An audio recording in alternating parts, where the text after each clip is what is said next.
안녕하세요. 신우의 심해부. 시어머니 때문에 아주 이제 무슨 말 앞에 시자만 들어가면 진절머리가 날 정도로 지긋지긋합니다. 저는 여태까지 남편이라는 말이 남자 중에서 내 편이라서 그래서 남편이라고 하는 것인 줄 알았는데 아주 대놓고 시자들 편만 들어대니 이제는 남이 편이라서 남편이구나 싶은 생각뿐이에요. 남편이란 두 글자의 시자는 안 들어갔지만 저러는 거 보고 있자니 들어간 거랑 똑같다고 봐도 되지 않나 싶네요. 물론 세상의 모든 시어머니들이, 신우들이 나쁘다고 하는 소리는 아닙니다. 저와는 다르게 좋은 가족들 만나신 분들도 계시겠지요. 아마 모르긴 몰라도 저 같은 사람보다는 정상적인 식가족들 만나서 화목한 가정을 이루고 지내시는 분이 훨씬 더 많을 거라 생각됩니다. 옛날부터 같은 물건을 사도 친구들보다 훨씬 오래 쓰고 품질 좋은 것들만 뽑아서 제가 뽑기 운이 참 좋다고 생각했는데 왜 뽑아도 하필이면 이런 시자들을 뽑은 건지 정작 중요한 거 뽑을 때는 왜 이렇게 운이 없었나 싶습니다. 겉으로 보이는 모습보다 내면이 중요한 건데 그 본질을 몰라보고 운으로 좋은 가족 만나려고 했던 제 실수가 가장 크겠지만 말이에요. 그래도 남편만은 제 편인 줄 알았어요. 힘든 상황에 같이 고생하고 노력해서 그 역경을 이겨내면 남편도 저도 행복해지고 나아가선 그 가족들까지도 전부 행복하게 될 줄 알았는데 이 시자들에게는 고생하고 노력하는 사람이 이 세상에 며느리 한 명이면 충분하다고 생각하고 있었다는 걸 모르고 있었네요. 남편은 저보다 한 살이 많아요. 나이차가 그렇게 많이 나는 편은 아니었지요. 때론 친구 같기도 하고 같이 있으면 마음 편하게 해주는 남편이 참 좋았습니다. 그렇게 저희는 4년간의 연애 끝에 제 나이 29살, 남편이 30살 되던 해에 결혼을 하여 부부의 연을 맺게 되었습니다. 결혼은 남들 하듯이 반반 결혼을 했어요. 몇 년 하지는 않았지만 그간 직장 생활하면서 모아놓은 돈에 대출 1억 끼고 양가 부모님 도움 하나 받지 않고 신혼살림을 차렸고요. 저희 살고 있는 지역이 서울과 비교했을 때 집값이 많이 저렴한 편이기는 해요. 그런데 그만큼 일자리도 많이 없는 편이지요. 저나 남편이나 월급 넉넉히 챙겨주는 그런 좋은 회사가 아니라 그냥 어느 동네에나 하나 있을 법한 중소기업 다니면서 한 달에 300이 조금 모자란 월급 받으며 일하고 있었습니다. 그냥 저희 또래에서 평균이거나 평균 아래인 월급 받는 직장인이었지만 그래도 저희들은 꿈이 있었어요. 맞벌이 하면 그래도 꽤나 큰 돈이니만큼 최대한 아끼고 허리띠 졸라매서 일단 대출부터 갚겠다는 생각이었지요. 시간이 지나면 연봉도 조금이나마 따라서 오를 테니 그렇게 또 몇 년 열심히 아끼고 모으고 고생하면서 교회 지역에 건물 하나 올려서 2층은 주거 공간처럼 쓰고 1층은 분위기 좋게 꾸며서 소소하게 커피도 팔고 음식도 팔고 하면서 장사하면서 먹고 사는 그런 꿈이었지요. 사실 정확하게 얼마가 필요한지 그런 건 알아본 적도 없어요. 단순히 남편하고 교회 지역으로 데이트를 나가면 주변에 사람 사는 동네가 없어 보이는데도 장사하는 카페나 식당들이 몇 개 있잖아요. 그런 데들이 오히려 아파트 상권에 있는 가게들보다 오래 버티고 그러는 거 보고 그러니까 막연하게 저렇게 사는 게 좋겠다고 정한 꿈이었습니다. 당장에 저희가 자본이 있어서 시작할 사업도 아니었다 보니 그냥 어느 정도 돈을 손에 쥐고 나서 그때부터 알아봐도 늦지 않겠다는 생각이었고 당장 신혼집에 걸려있는 대출부터 정리하자는 생각으로 아끼면서 살고 있었어요. 다 쓰고 죽지도 못할 만큼 큰 돈을 버는 걸 바란 것도 아니고 그냥 끼니 걱정하지 않는 선에서 둘이 힘을 합쳐 즐겁게 살고 싶었습니다. 또 그런 부분에서는 남편하고 뜻이 맞았다 보니 연애하면서 의견 차이도 없었고 결혼 준비하면서도 결혼하고 나서도 별다른 다툼 없이 잘 지내고 있었어요. 다만 저희 시부모님, 특히 시어머니는 이런 저희들의 계획을 좋아하지는 않았습니다. 사람이 꿈을 크게 가져야지 돈도 큰 포부만큼 따라오는 법이라고 하면서 니들이 꿈이 작으니까 돈을 못 버는 거다 하는 식으로 말을 하곤 하셨어요. 아무리 교회 지역이라도 땅 사고 건물 올리고 하는데 들어가는 돈이 한 푼 두 푼이 아닐 텐데 시어머니가 생각하는 큰 포부가 얼마나 대단한 걸 목표로 해야 하는지 저희 입장에선 도무지 감이 잡히질 않았습니다. 시어머니는 늘 세상에 돈만한 게 없다고 돈돈거리며 모든 걸 돈에 연관지어서 말하는 돈 타령을 하시는 그런 분이셨어요. 그냥 돈돈거리며 잔소리만 하셨다면 그냥저냥 넘어갔을 텐데 그러면서 꼭 저희를 신우네랑 비교를 하기까지 하셨죠. 남편한테는 네 매형 버는 거 반만 벌어보라면서 항상 심해부와 저희 남편을 비교했지요. 당신 자식인 아들한테만 싫은 소리를 했다면 그나마 괜찮았을 텐데 꼭 그렇게 남편한테 한 소리 하고 나면 저랑 신우를 비교했어요. 집안에 여자가 욕심이 많아야지 되는 거라고, 그래야 남자가 밖에 나가서 돈을 잘 벌어오는 법이라면서 말이죠. 그러면서 당신은 아들, 그러니까 남편이 큰 돈을 벌 수 있는 가능성을 가지고 있는데 제가 그 앞길을 막고 있다는 듯이 이야기했습니다. 모처럼 자식 교육 잘 시켜서 장가 보냈는데 큰 돈을 벌 능력이 충분한 애를 제대로 써먹지 못하는 제 잘못이라면서 저희들 월급이 300만 원 언저리인 게 마치 제 탓인 것처럼 이야기를 하셨죠. 남편 위로 3살 차이 나는 누나가 한 명 있습니다. 저희가 결혼했을 때 신우는 이미 벌써 애도 2이나 있었고 결혼 생활도 5년 차를 넘기고 있었어요. 심해부는 신우보다 7살이 더 많은 사람이고요. 욕심을 내는 만큼 벌이도 따라온다는 시어머니 말이 무조건 틀렸다고 할 수는 없지만 받아들이기 힘든 부분이 너무나도 많았습니다. 일단 시어머니가 남편이 큰 돈을 벌 수 있게 키워냈다는 소리부터가 모순이 너무 많았어요. 남편이 어려서부터 손재주가 좋은 편이고 그중에서도 음식하는 걸 참 좋아했었다고 해요. 이미 고등학교 들어가기 전부터 조리 관련 과가 있는 고등학교로 진학을 하고 싶어 했었답니다. 그런데 시어머니는 요리 같은 거 배워봐야 몸만 축나지 돈도 얼마 못 번다. 남자가 주방에 들락거리는 거 아니다 하는 식으로 반대를 하셨다고 해요. 그리고는 남편을 억지로 인문계 고등학교로 진학을 시켰답니다. 남편이 그렇다고 해서 공부를 엄청 잘하고 있던 것도 아니었다고 해요. 관심이 있었던 것도 아니고 자기가 하고 싶은 일을 하면서 행복하게 살고 싶었다는데 사춘기 때 이미 자기의 꿈을 포기해야 했던 상황이었다 보니 그렇게 시어머니 뜻으로 들어가게 된 학교에서 그렇게 공부도 열심히 하지 않았다고 합니다. 그렇게 수능 성적도 별 볼 일 없었고 그래도 대학은 가야 하니 그냥 점수 되는 대로 합격한 학교를 들어갔다고 하고요. 그렇게 취직도 그냥 집 근처에 있는 평범한 중소기업에 들어가게 되었던 겁니다. 물론 남편이 무조건 잘했고 시어머니가 잘못했다는 건 아니에요. 정말 뜻이 있고 꿈이 있었다면 어떻게든 대학교를 관련 학과를 간다던가 아니면 대학 졸업을 하고서라도 시작을 해야 했었던가 했던 게 100번 맞지만 그때까지는 저도 남편과 똑같이 남편 벌이가 이렇게 된 데에는 시어머니 잘못이 가장 크다고 여기고 있었습니다. 아무튼 남편 스펙 자체만 두고 봐도 수많은 회사 중 가장 조건이 좋은 곳을 골라서 들어갈 만큼 좋은 게 아니라 써준다는 회사를 찾아서 가야 할 만큼 별 볼 일이 없었는데 남편의 능력을 써먹지 못한다는 말부터가 저한테 해야 할 말은 아니다 싶었습니다. 그리고 신우랑 저를 비교하는 것 또한 말이 안 되는 소리였어요. 심해분의 집이 조금 사는 집이에요. 심해부가 어릴 적에 온 가족이 미국으로 이민을 갔고 거기서 시작한 사업이 조금 잘 풀리면서 아예 그쪽에 자리를 잡게 되었다고 해요. 남편이 지나가는 말로 설명해줬던 거라 하나부터 10까지 속속들이 사정을 아는 건 아니지만 듣자 하니 당장 사업을 접어도 벌어놓은 돈으로 평생 먹고 사는데 지장 없을 만큼 성공을 했다고 들었어요.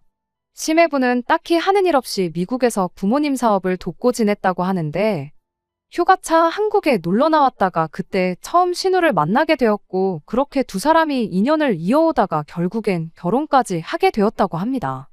둘이 결혼하고 나서는 신우가 심해부 따라서 미국으로 들어가 살게 되었던 거고요. 그러면서 심해부 쪽 집에서 심해부한테 가장 노릇 제대로 하고 살라면서 가게를 하나 차려줬다고 해요. 그런데 또 집이 돈복이 있는 건지 그렇게 차려준 가게가 또 장사가 잘 돼서 돈을 꽤나 벌고 있는 걸로 알고 있었습니다. 미국에 사는 만큼 제가 심해부를 따로 만나볼 일이 없었어서 심해부가 어떤 사람인지 하는 그러한 자세한 부분은 하나도 모르지만 시어머니 표현에 따르면 졸부집 한량놈이 마누라 잘 얻어서 정신 차리고 사랑구실하면서 살고 있다고 하는 걸로 봐서 시어머니는 심해분의 가게가 잘 될 수 있었던 데에는 신우의 공이 크다고 말을 하려는 것처럼 보였어요. 그런데 말씀드렸다시피 심해부가 어떤 사람인지 제가 겪어본 적도 없는 와중에 둘이 저렇게 잘하고 사는 게 다 신우의 덕이라고 말하기도 조금 모한 상황이었죠. 거기에 이미 심해분의 집 기반이 워낙에 튼튼하다고 했잖아요. 평생을 먹고 살 만큼 벌어놓은 와중에 실패가 뭐가 두려웠겠어요. 든든한 부모님이 뒤에서 버텨주고 있는데 말이에요. 물론 세상 모두가 가게만 차린다고 돈을 다 잘 버는 건 아니겠지만 믿는 구석이 있는 만큼 아무 기반도 없이 시작하는 사람들보다 여러모로 더 유리한 점이 있었을 거라 생각합니다. 신우가 아무리 욕심을 내고 열심히 했다고 한들 자기들 앞으로 가게를 하나 차리기까지의 힘든 과정이 생략된 거나 마찬가지인데 그걸 무조건 심해부는 아무것도 안 했고 신우가 잘한 덕분에 잘 풀렸다고 말하기엔 조금 어폐가 있었죠. 저희도 지금 저희 앞으로 가게 하나 차리려고 열심히 일하고 모으고 있는 거다. 심해분해처럼 가게 하나 차려주시면 저희도 더 욕심내서 큰돈 한번 벌어보겠다 하는 그 말이 목구까지 올라왔지만 그때는 참았습니다. 그 말 해봐야 싸우자는 소리밖에 안 되는 거잖아요. 하지만 출발선부터가 다른 신우네랑 저희를 비교하는 건 귀담아 들을 필요도 없는 틀린 소리라고 생각하기로 했지요. 시어머니한테 대들어봐야 좋은 꼴은 못 볼 게 뻔하니 그냥 시어머니가 하는 소리는 한 귀로 듣고 한 귀로 흘리는 식으로 크게 신경 쓰지 않기로 남편과 이야기를 하고 말기로 했어요. 해가 지나면서 저희들 월급도 오르고 그래도 시어머니한테는 늘 둘이 먹고 살기도 모자란 만큼의 적은 돈이었거든요. 대체 한 달에 얼마를 벌어와야 만족하실지도 모르겠고 시어머니가 원하는 만큼의 돈을 못 번다고 한들 저희가 하루하루를 그냥 시간 때우며 허송세월 보내는 것도 아니었다 보니 그냥 저희들이 만족하는 선에서 꿈을 이루기 위해 최대한 아끼고 모으며 하루하루를 충실하게 살고 싶은 생각뿐이었어요. 하루하루 최선을 다해서 살고 있다고 생각해도 꼭 시어머니가 신우네랑 저희를 비교하면서 초를 치는 게 하루 이틀 일이 아니었습니다. 그럴 때면 그나마 있던 의욕도 사라질 때가 한두 번이 아니었지만 그 집은 그 집, 우리는 우리 이 생각으로 정말 최선을 다해 살았습니다. 그러던 중 결혼 생활한 지 3년째가 되던 해에 남편한테 안 좋은 일이 하나 생겼어요. 정확히는 남편이 아니고 남편 회사에 안 좋은 일이 생긴 거죠. 코로나 사태를 버티지 못하고 결국 회사가 문을 닫게 되어버렸거든요. 그래도 10년 가까이 일해왔고 연차수도 상당한 만큼 직급도 오르고 월급도 이제 300만 원 중반까지 올라가게 되었는데 남은 대출도 얼마 남지 않은 상황에서 갑자기 남편 직장이 사라지게 되니 저희도 정말 절망적이었어요. 그래도 퇴직금이며 그런 거 다 챙겨준 게 얼마나 다행이었는지 몰라요. 그걸로 일단 남은 대출을 전부 상환하게 되었고 얼마 안 되는 제 월급이나마 외벌이 생활하면서 한 달 한 달 버티고 있었습니다. 생각보다 남편의 재취업이 시간이 더 걸리던 가운데 심해부 부모님이 한국에서 알고 지내던 인맥을 통해 어떻게 일자리를 하나 소개시켜줬어요. 시어머니도 그렇고 신우까지 국제전화를 걸어와서는 마치 저희가 심해부한테 엄청난 은혜를 입었고 평생을 고마워하면서 살아야 한다는 식으로 생색을 내기 시작했죠. 반년 동안 재취업을 못하는 가운데 일자리를 소개시켜준 건 당연히 고마운 일이지만 저는 그게 그렇게 고맙거나 하지는 않았습니다. 왜냐하면 일단 월급부터가 형편없었어요. 시어머니처럼 제가 돈에 연연하는 사람은 아니지만 고작 최저시급보다 몇만 원 더 쳐주는 월급은 정말 말도 안 된다는 생각이었거든요. 남편이 그동안 해왔던 일과는 또 전혀 다른 일이다 보니 경력 같은 걸 쳐줄 수가 없어서 월급을 최소한밖에 못 쳐준다고 했다는데 아는 사람이 소개시켜줬다고 없던 경력까지 인정해서 월급을 더 쳐줘야 한다고 하는 소리는 아니지만 오히려 제 생각에는 아는 사람이 소개시켜줬다고 사람을 아주 싼 값에 대충 부려먹으려는 속셈이구나 하는 느낌밖에 들지 않았습니다. 굳이 해본 적도 없는 일을 최저시급 받으면서 할 바엔 차라리 좀 더 시간을 두고 그간 일해온 경력을 살릴 수 있는 일을 찾거나 아니면 저희가 가게를 하나 차릴 생각이 있으니 똑같이 적은 돈 받을 거면 그때를 대비해 비슷한 가게에 일자리를 구해서 돈을 버는 게 더 낫지 않나 싶었어요. 그럼 적어도 가게가 어떤 식으로 돌아가는지 정도는 안 가르쳐줘도 눈칫밥으로 배울 수 있는 거 아니겠나요? 똑같이 200만 원 받을 거면 차라리 저희들 앞길에 도움이 되는 일을 하는 게 좋겠다는 생각이었어요. 하지만 남편은 끝까지 심해부가 소개해준 그 회사를 들어가겠다고 고집을 부리기 시작했습니다. 저한테 말은 안 했지만 심해부 말이 연차수가 어느 정도 쌓이면 자기 노력여하에 따라서 월급을 400, 500은 받아갈 수 있는 그런 회사라는 이야기를 했다는 겁니다. 받아갈 수 있다는 건 아닐 수도 있다는 이야기지 않냐고 했더니 그래도 매형이 다 뜻이 있으니 그 회사에 나를 꽂아준 것 아니겠냐며 끝까지 제 말보다는 심해부의 말을 맹신하기 시작했어요. 가게에서 일하면 제 말대로 그쪽 업계가 어떻게 돌아가는지는 배울 수가 있지만 돈이 오르는 속도가 다르지 않냐며. 먹는 장사는 일주일만 배워도 누구나 할 수 있는 거라고 그건 그때 가서 배우는 게 낫다고 고집을 부려댔습니다. 그렇게 제 연봉 5천에 남편 3천에서 1년에 8천만 원 가지고 다시 살림을 꾸려나가야 했습니다. 그때까지는 줄어든 만큼 더 아끼고 살면 되는 거 아니냐는 생각이었고 남편이 말했던 대로 시간 지나면 거기서 받는 돈도 올라갈 테니 그냥 결혼 생활 처음 시작했을 때로 돌아갔다 그렇게 생각하기로 했어요. 그때도 살았는데 달에 버는 돈 줄었다고 해서 저랑 남편 사이에 무슨 문제나 생기겠나 그런 생각이었습니다. 그런데 문제는 그렇게 남편이 다시 일을 시작하고 2년이 더 지나 올해가 되었는데도 남편 월급이 그렇게 크게 오르지 않았다는 게 문제였죠. 일 시작할 때는 몰랐지만 거기도 코로나 시기를 넘기면서 상황이 많이 안 좋아졌다고 하더라고요. 남편의 노력 여하에 따라 다시 그 회사가 잘 돌아가면 월급 500씩 주는 것도 문제없다는 식으로 이야기를 했다는데 솔직히 그게 어떻게든 남편을 싼값에 부려먹기 위해 붙들어 놓을 허울 좋은 변명에 불과하지 남편 혼자 노력한다고 해서 될 것 같지는 않아 보였습니다.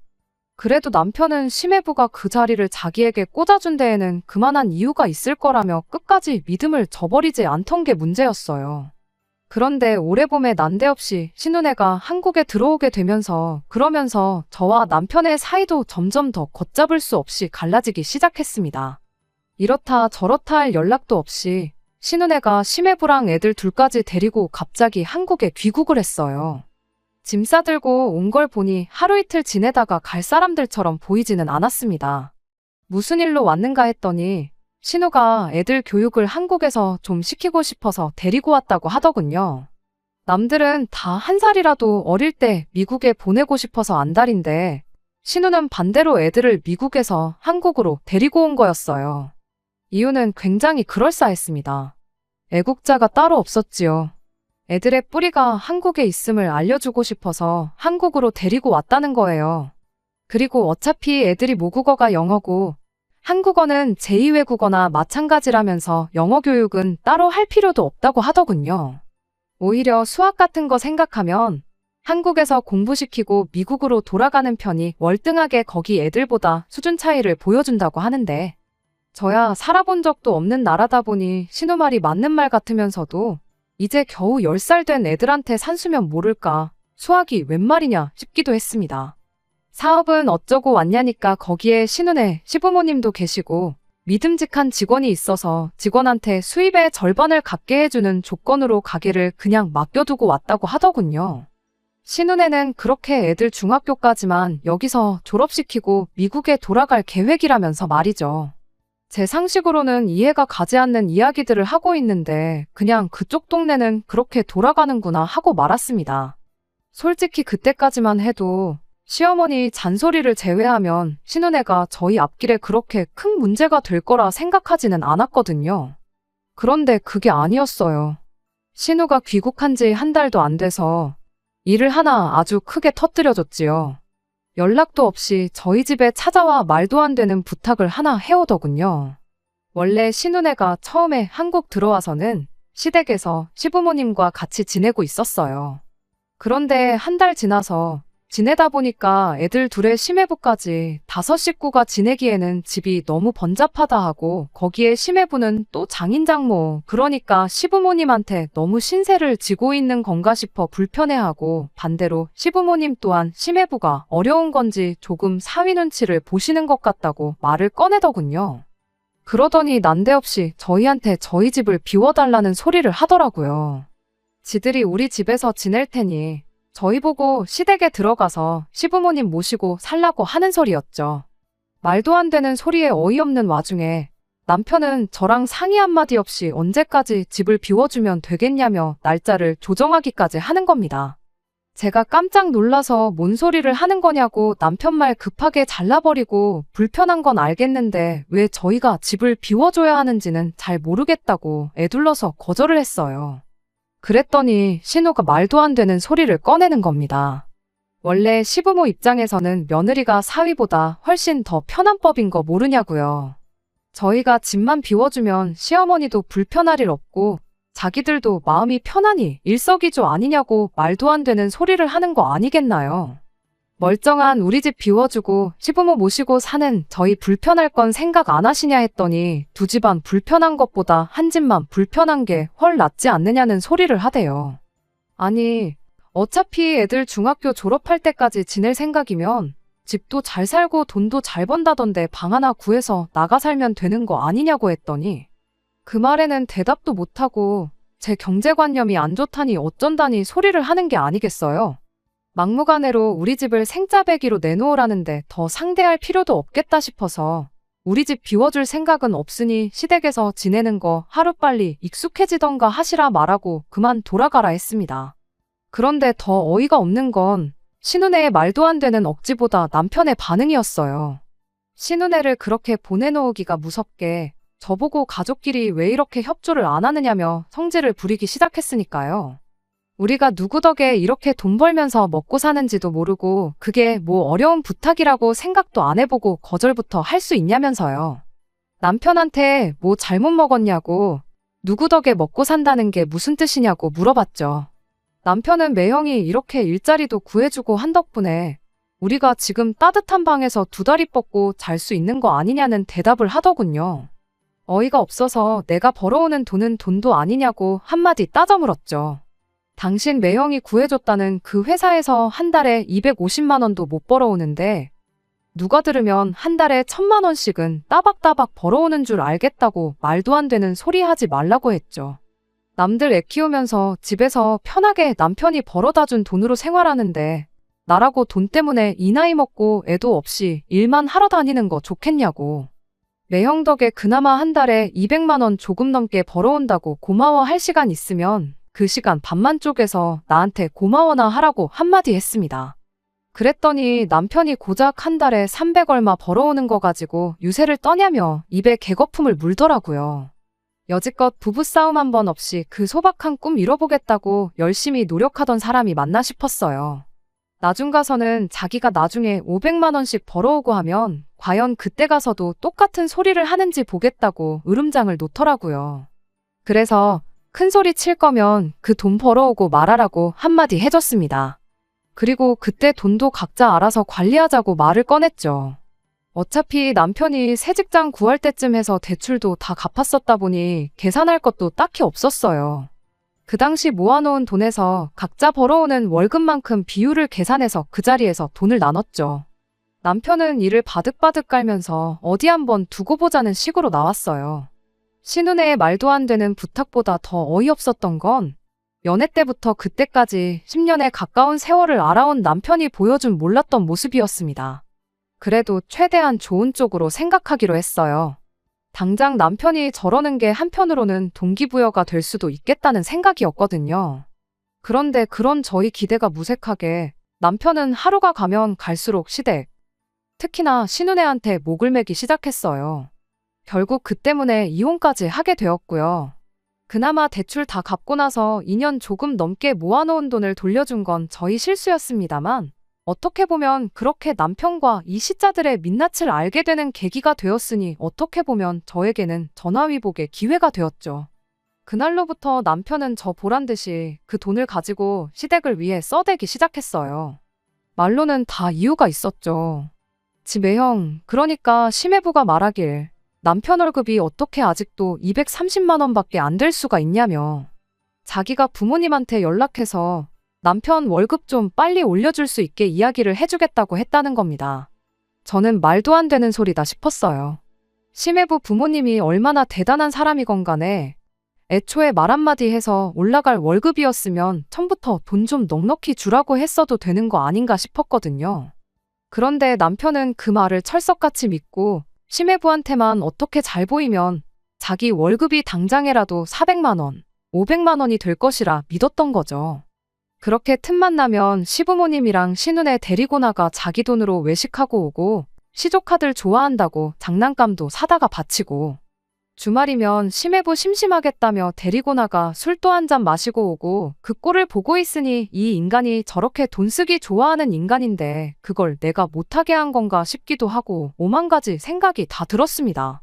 자기 가족이라고 말도 안 되는 소리 철석같이 믿고 잘하는 꼴을 보고 있자니 가족이 좋긴 좋은가 보다 싶었고 그때쯤 되니 저도 결혼하고 나서 너무 친정부모님께 소홀했던 건 아닌가 싶은 생각이 들었어요.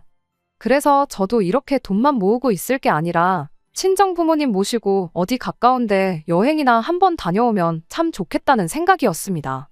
겸사겸사 기분 전환도 하고 그렇게 같이 여행 가서 기회가 닿으면 남편하고 허심탄회하게 이야기 한번 나누고 된다면 화해도 하고 묵은 감정도 해소하고 그럴 생각이었지요. 그런데 친정 부모님 모시고 한번 여행이나 다녀오자는 말을 꺼내기가 무섭게 남편은 대번에 싫다고 거절을 하더군요. 그때 신우가 저희 집 찾아와서 집 비워달라고 했을 때 꺼낸 말을 그대로 읊으면서 말이죠. 사위 입장에서 장인장모님하고 있는 게 얼마나 불편한지 아냐면서 싫다고 하고 장인장모님도 자기가 느끼기에 괜히 자기 눈치를 보시는 것 같다고 괜히 여러 사람 불편할 일이 뭐가 있냐면서 여행은 같이 가고 싶지 않다고 하더라고요. 거기서 끝난 게 아니라 난데없이 또 딴소리를 꺼내기 시작했어요. 나도 이렇게 결혼 생활 길게 한국 땅에서 해오면서 장인장모님이 불편하기만 한데 자기 매형은 여지껏 해외에서 살다가 난데없이 장인장모랑 한 집에 같이 살게 되니 얼마나 불편하시겠냐며 그 기분이 이해가 가냐고 저한테 되묻는 거예요. 그간 냉전 기간을 거치면서 조금 정신을 차렸나 싶었는데 저런 소리를 꺼내고 있으니 어이가 없어서 말도 안 나오더군요. 그래서 그냥 따라가기 싫으면 오지 말라 한마디 해주고 나는 어쨌든 친정 부모님 모시고 여행 좀 다녀올 테니 그렇게 알라고 했어요. 그리고 잠깐 내가 집 비운 동안 행여나 신혼에 우리 집에 살게 할 생각이 있다면 꿈도 꾸지 말라고 했죠. 그렇게 남편만 두고 친정 부모님과 여행을 다녀왔습니다. 친정 부모님께서는 남편하고 제가 잘 지내는 줄만 알았는데 그런 일이 있는 줄 몰랐다며 크게 걱정하시는 눈치였어요. 그간 있었던 일에 대해 저의 설명을 전부 들으시고는 그래도 남편이 사회생활 하루 이틀 한 것도 아니고 세상 물정을 모르는 것도 아닐 텐데 뭔가 벌이가 될 만한 구석이 있으니까 저렇게 목숨을 거는 거 아니겠냐시며 잘해보려고 하는 걸 테니 너무 나쁘게만 생각하지 말라고 한마디 조언을 해주시더군요. 같이 고생한 세월이 있는데 남편을 좀 더 믿어보라면서요. 혹시나 남편이 지금 잘못된 판단을 하고 있을지라고 해도 남편이 12살 먹은 애도 아니고 조만간 눈치채고 제정신을 차리지 않겠냐시며 이 또한 지나가면 다 추억이 될 일이니 남편을 믿어보라고 그렇게 제게 말씀해 주셨습니다. 그때 저도 제 나름대로 조금의 반성을 했어요. 딱 한 번 싸운 거 가지고 남편하고 돈 관리도 따로 하기로 하고 시댁에 뭐라든 신경 하나 안 쓰기로 하고 제가 너무 극단적으로 나왔나 싶기도 했죠.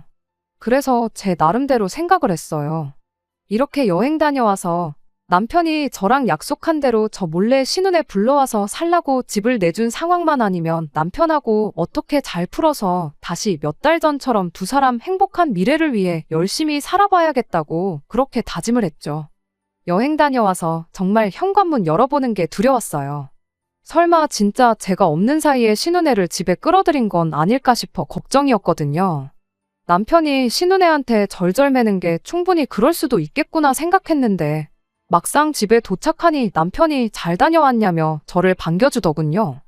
그날 간만에 남편하고 허심탄회하게 미래에 대해서 이야기를 나눴어요.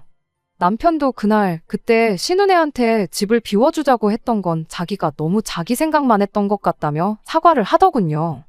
다른 거 다 떠나서 그거 잘못한 건 알고 있으니 참 다행이다 싶었습니다. 남편은 단 한순간도 우리 가게 하나 차려서 소박하게 살자는 그 계획을 까먹은 적 없다고. 하지만 당장 자기 벌이를 생각하면 답이 안 나와서 그런 거라며 당장 자기가 매형한테 너무 목매는 것처럼 보일지라도 다 계획이 있어서 그러는 거니 당분간은 이해 좀 해달라는 식으로 설명을 하더라고요. 당장 돈 얼마 쓴 건 티도 안 날 만큼 큰 돈을 벌어오겠다면서요. 아직도 자기 매형한테 잘하기만 하면 월급이 2배씩 늘어난다고 믿는 건 어이가 없었지만 적어도 현재 상황을 인지하고 있다는 게 어디인가 싶었어요. 저희 부모님이 말해주셨던 대로 저러다 안 되는 거 알면 제정신 차리겠지. 정말 시간이 해결해줄 문제이겠거니 하고 다시 남편과 잘 지내보기로 이야기가 잘 끝났습니다. 그날 이후로도 남편은 여전히 심해부한테 잘 보이려고 애를 썼지만 나름의 계획이 있다고 하니 당분간은 남편을 믿어보기로 했어요. 그러던 중 남편이 가족들하고 다 같이 한번 여행 좀 다녀오자고 한마디 건네더라고요.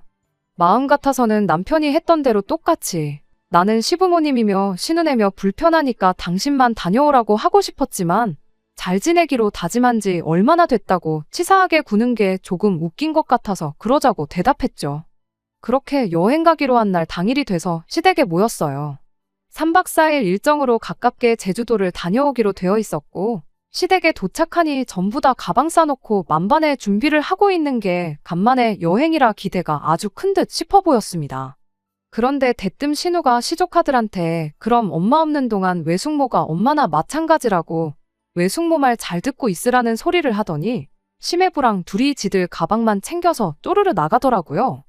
이게 무슨 소린가 싶어서 나가는 신우 붙잡고 다 같이 가는 가족여행 아니었냐고 가긴 어딜 가시냐고 한마디 물었어요.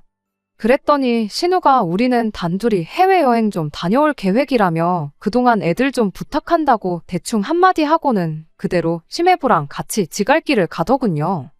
어이가 없어서 나가는 신우네를 뒤로 하고 남편한테 이게 무슨 상황이냐고 물었죠. 그랬더니 남편이 아무래도 매형이 우리 부모님을 불편해하시니까 누나네는 누나네 따로 여행을 가고 우리끼리 다녀오는 게 더 낫겠다 싶어서 이렇게 하기로 했다는 겁니다.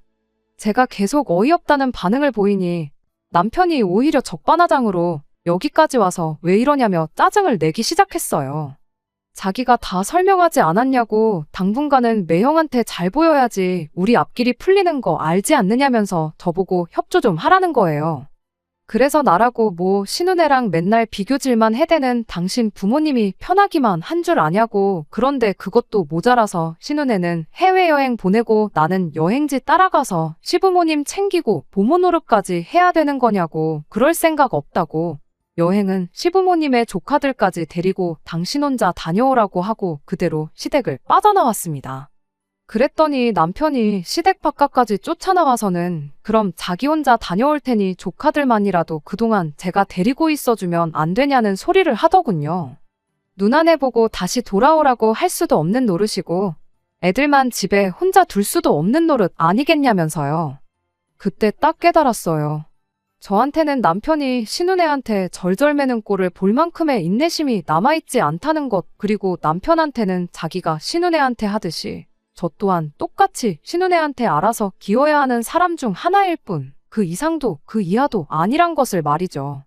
암만 자기 장래가 걸려있다지만 제가 희생해야 하는 건 당연한 거고 그 과정에 저랑은 그 어떤 상의도 필요하지 않다고 생각하는 사람하고 앞으로 어떤 미래를 기대해도 제가 생각한 그 미래와는 전혀 다른 결과물밖에 없겠구나 하는 심정이었죠.